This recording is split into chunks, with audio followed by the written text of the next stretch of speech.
예, 오늘 저희가 또한 마태복음 9장 말씀을 봅니다. 마태복음 이 말씀을 볼 때, 이 말씀의 내용들을 보는 것도 중요하지만, 이 말씀 곳곳에 드러나 있는 예수님이 어떤 분이신가라는 것들에 대하여서 우리가 아는 것이 너무나도 중요합니다. 예수님께서 이러한 기적이라던가 이런 것들을 행하실 때 그냥 행하신 것이 아니라 다 당신이 어떤 분이신지를 알려주시기 위하여서 우리에게 이런 기적들을 통하여 주십니다. 기적들을 보여주십니다. 왜냐하면 우리의 눈에 가려진 그러한 죄악들이 있어서 예수님이 어떤 분이신지를 알지 못하기 때문에 이러한 여러 기적들을 통하여서 그 시대의 그 사람들의 눈을 열어주시는 것이고, 또한 우리들의 눈도 열려져야지만 또한 우리가 이 말씀을 볼 때 바르게 우리가 말씀을 보았다라고 할 수 있습니다. 오늘 말씀도 보면 예수님께서 중풍병자를 고치시는 그러한 일이 9장 1절서부터 우리 8절까지의 말씀에서 나오고 있습니다. 먼저 예수님께서 배에 오르사 건너편 본 동네에 이르셨다라고 말씀하십니다. 그 앞부분에 보게 되면 예수님께서 가다라 지방으로 가셔갖고 바다를 잔잔케 하시는 그러한 사건을 통하여서 사람들이 예수님이 어떤 분인지를 알게 됐죠. 이가 어떤 사람이기에 바람과 바다도 순종하는가. 그러나 그분이 어떤 분인지를 알아봤던 것은 놀랍게도 사람들이 아니라 귀신이 알아봤죠. 사람들의 그 마음 속에 있는 그 죄악된 부분들. 근데 그러한 일이 있으신 후에 다시 본 동네 가버나움, 여기 본 동네는 가버나움입니다. 가버나움에 왔을 때 사람들은 어떨까요? 먼저 보게 되면 2절 말씀을 보게 되면 중풍병자에 걸린 사람을 그 주변의 사람들이 이렇게 데려왔다고 합니다. 마가복음과 누가복음 말씀을 보게 되면 4명의 사람들이 그 중풍병자 들린 사람을 이렇게 데리고 오죠. 그리고 그냥 정상적으로 데리고 오는 것이 아니라 지붕을 다 뜯어내고 예수님께 달아내렸다라고 이야기합니다. 왜 이 사람들이 이렇게 하겠습니까? 오늘 말씀을 보게 되면 2절 말씀을 보면 그렇죠. 예수께서 그들의 믿음을 보시고 그들은 예수님에 대한 믿음이 있었다라는 거죠. 믿음이 있는 사람만 이렇게 행동할 수가 있습니다. 믿음이 없는 사람을 예수님을 찾지도 않고 오지도 않습니다. 그러나 이들은 믿음이 있었기 때문에 예수님께만 가면 나의 이 친구가, 나의 가족이, 나의 아들일 수도 있고 나의 부모일 수도 있는 이 중풍병자 걸린 사람의 병이 분명히 고쳐지리라는 그 믿음이 그 사람들에게는 있었습니다. 그들은 예수님이 누구인지를 알았던 거죠. 그런데 이 중풍병자 걸린 사람은 어떤 사람이었습니까? 그냥 병에 걸린 사람이 아닙니다. 우리 2절 후반절에 보면 중풍병자에게 예수님께서 이르십니다. 작은 자야 안심하라. 내 죄 사함을 받았느니라. 이 중풍병에 걸린 이 사람은 그냥 걸린 것이 아니라 죄가 있었기 때문에 병에 걸렸다고 예수님께서 분명히 말씀하십니다. 모든 병의 근원이 다 죄라고 할 수는 없지만 그러나 죄가 있을 때 분명히 병이 올 수 있음을 우리에게 알려주시죠. 그렇기에 우리는 우리가 병에 걸렸을 때 우리의 죄에 대하여서 먼저 회개하는 것이, 살펴보는 것이 또한 필요함을 우리는 알 수 있습니다. 그런데 이 사람이 이렇게 스스로가 중풍병자라는 것이 무엇입니까? 자식이 움직일 수 없는 사람이죠. 죄로 인하여서 움직일 수 없는 사람에 대하여서 그 주변의 친구들이 어떻습니까? 같이 데리고 오는 겁니다. 우리가 믿음이 있는 사람들의 행함이 바로 이것이어야 되겠죠. 우리의 주변에 움직일 수 없는 사람들, 죄로 인하여서 움직일 수 없는 사람이 바로 중풍병자입니다. 중풍병 걸린 사람과 같이 죄에 그러한 갇혀 있는 사람들은 예수님께 올 수가 없습니다. 어떻게 해야 됩니까? 우리의 믿음을 가지고 그 사람들을 강권해야 됩니다. 그래서 그 사람들이 예수님 앞에서 죄 사함을 받을 수 있도록. 왜 그렇습니까? 예수님이 바로 죄를 사하여 주시는 분이기 때문입니다. 그러나 이러한 예수님에 대한 그러한 예수님이 이렇게 죄를 사하여 주시고 병을 고쳐줄 수 있는 그러한 분이라는 것을 아는 사람들도 있었지만 모든 사람들이 다 그런 것은 아니었습니다.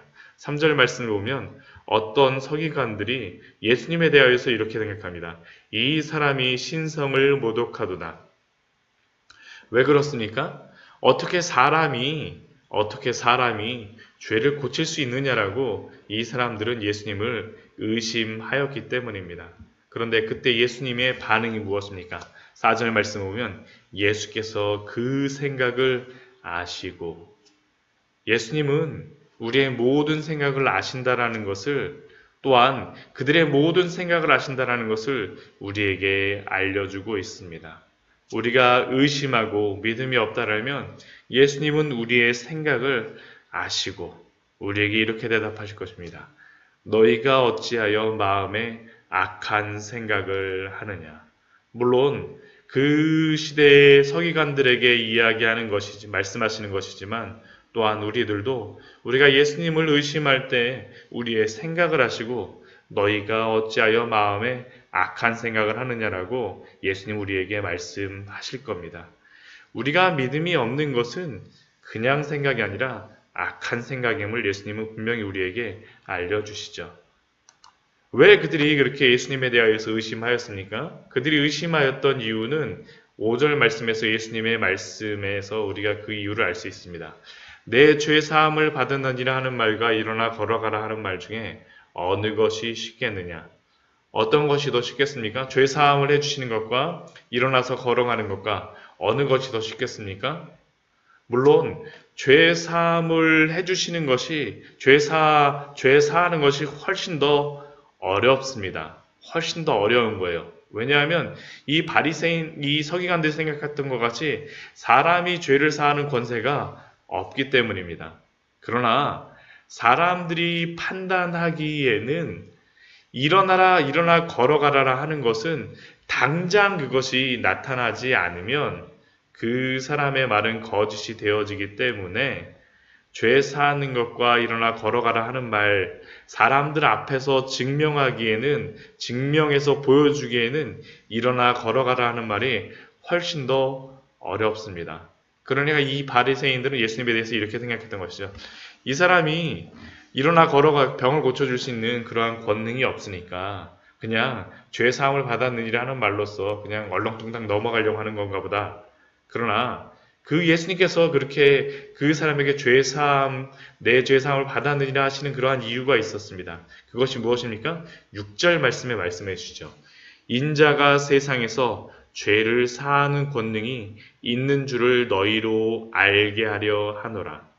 예수님이 죄를 사하는 권능이 있다라는 것을 그들에게 알려주시기 위하여서 그 중풍병자에게 일어나 걸어가라 말씀하시는 것이 아니라 내 죄 사함을 받았느니라라고 말씀하신 것이었습니다.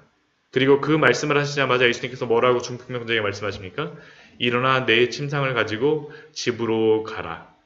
그리고 그 사람은 7절 말씀에서 바로 일어나 그 침상을 가지고 집으로 돌아갔습니다. 이것을 통해서 증명되는 것이 무엇입니까? 예수님이 병을 고치심으로 말미암아서 죄를 사하실 수 있는 그러한 하나님, 신성이 있는 분임을 분명히 보여주신 것이었습니다. 그래서 그들에게 요구하는 것이 무엇입니까? 내가 죄를 사하는 권능이 있으니 너희는 나를 믿으라라고 그들에게 분명히 요구하시는 것입니다. 그런데 이 사람들의 반응은 무엇입니까? 이 주변의 사람들의 반응은 8절 말씀을 보면 무리가 보고 두려워하며 이런 권능을 사람에게 주신 하나님께 영광을 돌리니라. 그들은 예수님에 대하여서 두려워하고 이런 권능을 주신 하나님께 영광을 돌렸지만 그러나 믿음은 없었습니다. 이게 문제였죠. 이게. 단순히 기적만 본다라고 그래갖고 사람이 변하는 것이 아닙니다. 자신의 죄에 대해서 보지 않은 사람은 아무리 많은 기적을 본다라고 하여서 그 사람이 변화될 수 없음을 우리에게 또한 예수님은 보여주시는 것이고 성경을 통하여서 우리에게 말씀하여 주시는 것입니다. 그래서 가장 큰 기적이 무엇입니까? 우리가 변화되는 것이죠. 우리의 죄에 대하여서 보고 회개하고 믿음을 갖고 중풍병자와 같은 우리들이 예수님 앞에 나오는 것이 가장 큰 기적임을 우리는 깨달아야 합니다. 만약 우리가 이런 믿음이 없다라면, 이러한 회개함이 없다라면, 이러한 예수 그리스도가 누구신지 알지 못한다라면 우리는 예수님 앞에 이 중풍병자와 같이, 그 친구들과 같이 겸손하게 나아와야 됩니다. 왜요? 이러한 것을 고치실 수 있는 분이 예수님밖에 없기 때문입니다. 그리고 예수님께서는 이러한 일이 있으신 후에 마태라고 하는 사람이 세간에 앉은 곳을 지나가십니다. 이 마태는 누구입니까? 이 마태복음을 적은 사람입니다. 저자이죠. 예수님의 제자입니다. 그 마태의 직업은 바로 세리였습니다. 세리. 그런데 그 세리에게 예수님이 말씀하시는 것이 무엇입니까? 나를 따르라 하시니 일어나 따르니라. 근데 여기서 보게 되면 9절 말씀에 보면 나를 따르라 하시니 일어나 따르니라 라는 그러한 말씀 앞에 한 단어가 있죠. 이르시되. 이 말씀을 우리는 많이 볼 수 있습니다. 어디서 볼 수 있습니까? 창세기 1장에서 우리는 이 말씀을 볼 수 있죠. 하나님이 이르시되. 예수님은 하나님으로서 지금 마태에게 말씀하고 계시는 것입니다. 그리고 마태의 마음속에 죄와 허물로 죽어있는 그 마태의 마음속에 새 생명을 심어주십니다. 나를 따르라 하시니 일어나 따르니라. 이것이 바로 예수님의 권능이며 능력이심을 보시기 바랍니다. 그리고 이러한 때 세리 마태는 예수님을 따릅니다. 세리라고 하는 사람이 이 시대에 어떤 사람입니까? 친일파와 똑같은 사람입니다. 자신의 재산을 위하여서 민족을 팔아먹는 사람입니다. 왜 이 사람들이 이렇게 욕을 먹고 죄인이라고 불립니까? 이 사람들이 돈을 버는 방식은 무엇이냐면 로마에게서 세금을 걷는 권리를 사서 그 권리를 가지고 사람들에게 세금을 걷어서 돈을 법니다. 근데 그냥 버는 것이 아니라 세금을 걷었다라고 로마에서 월급을 주는 것이 아니라 세금을 걷는 것 이상의 것을 걷으면 그게 수입이 됩니다. 그러니까 이 사람들은 훨씬 더 많은 세금을 걷기 위해서 노력하는 사람들입니다. 그러니까 이스라엘 사람들은 로마 사람들보다도 세리를 더 미워하고 이들을 더 죄인으로다 여겼습니다. 그런데 그 세리에게 예수님이 말씀하시는 것이 무엇입니까? 나를 따르라 하시니 일어나 따르니라. 얼마나 강팍한 사람이며 얼마나 마음이 딱딱한 사람이고 자신의 민족을 팔아먹게 해도 전혀 꺼리낌이 없는 사람인데도 불구하고 예수님의 이 말씀 속에 그는 변화되지 않았습니까? 바로 이것이 예수님의 능력이며 하나님의 그러한 능력이심을 믿으시기 바랍니다. 바라보시기 바랍니다. 그리고 이러한 예수님의 말씀에 대하여서 자신의 죄를 회개한 것이죠. 자신의 그러한 믿음이 생긴 것입니다. 그러한 마태가 한 것이 무엇입니까? 예수님을 집으로다 청합니다. 예수님만 집으로다 청한 것이 아닙니다. 10절 말씀 보면 많은 세리와 죄인들이 와서 예수와 그의 제자와 함께 앉았더니. 왜 많은 세리와 죄인들을 예수님과 그의 제자들과 함께 청하겠습니까? 구원받은 사람은 그 주변의 사람들에게 그냥 있을 수가 없습니다. 왜요? 자신이 그 구원의 은혜가 있기 때문에 그것이 밖으로 흘러넘칠 수밖에 없죠. 많은 세리와 죄인들을 청한 것입니다. 긍휼이 우리가 복 있는 사람 팔복에서 말씀하시는 예수님의 말씀이 무엇입니까? 긍휼이 여기 있는 자는 복이 있나니. 왜 긍휼이 여기게 됩니까? 자신이 긍휼이 여김을 받았기 때문이죠. 마태가 바로 이런 은혜가 있는 것입니다. 나를 따르라 하시니 일어나 나를 따르니라. 그러니까 마태는 그 주변 사람들에게 와서 한 이야기가 다른 것이 아닐 것입니다. 와보라, 와보라, 예수가 있다. 그 주변에 많은 사람들이 오죠.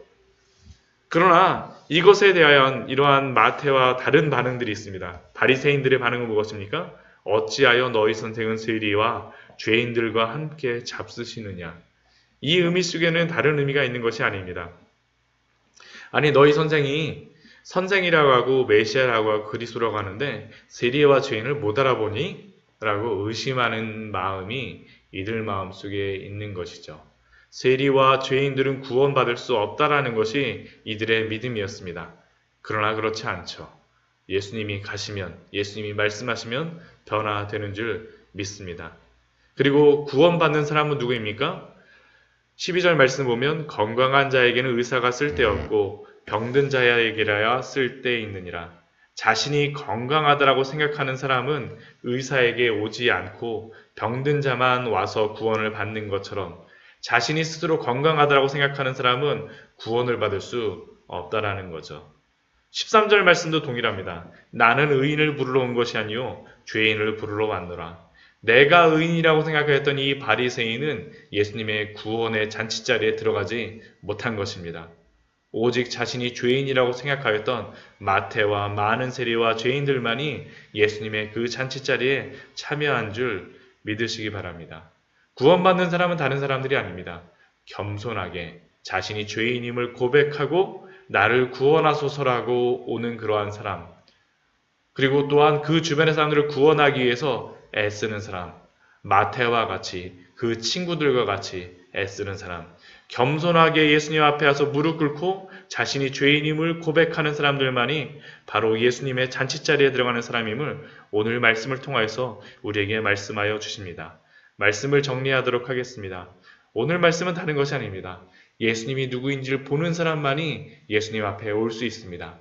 참된 예수님에 대한 믿음을 가지시고 정말 그 믿음 안에서 바른 신앙으로 성장하시고 또한 겸손함으로 날마다 예수님 앞에 서시는 우리 귀한 성도님들 되시기를 축원드립니다.